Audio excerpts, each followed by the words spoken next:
of our name. Chicago is a Native American term which can be loosely translated into smelly wild onions, as charming as that is. So that is what our beautiful city was named for. And this was due to the river's fairly rancid odor back then, but despite its humble beginnings, cruising along the river has become a mainstay among visitors and natives.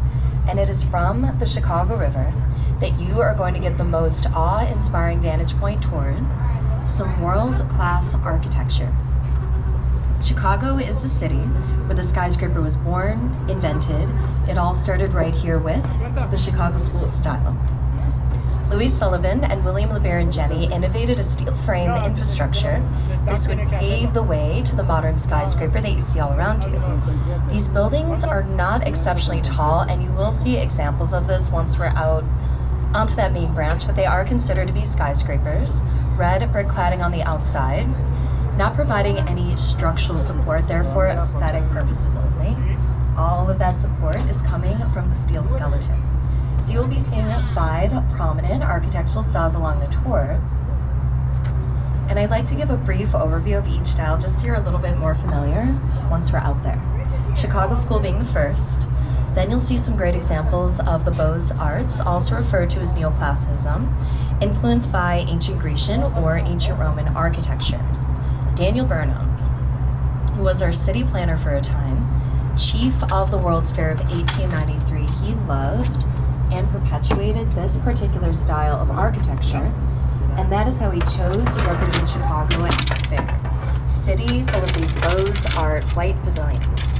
And then in the 1920s, Art Deco becomes very popular. Hello. These designs were starting to become very tall, which was unprecedented. So the architects are really going to be emphasizing that verticality, drawing your eyes toward the top of these deco designs. Heavy ornamentation on many decos here in Chicago. And a lot of these buildings take on this classic shape. They look like giant chairs or thrones, very specific reason behind that, which I'll talk about a little bit later. After the 1920s, there was a 30-year gap in construction as a result of the Great Depression, no money, no big buildings going up in Chicago. So you resume construction in the late 1950s into the early 1960s, entering into the age of modernism. Essentially the antithesis to the preceding Art Deco period. 30 years have gone by and a lot had changed. So modern designs have no ornamentation whatsoever, dark in color, built on a grid, exposed steel glass curtain wall, visually weightless quality to the design of these modern spaces. Mies van der Rohe, one of the most influential architects of the 20th century, considered to be the father of modernism, influencing architects from all over the world, so modern designs are also referred to as international style for that reason. The 5th and final style that you'll see along the tour, postmodernism.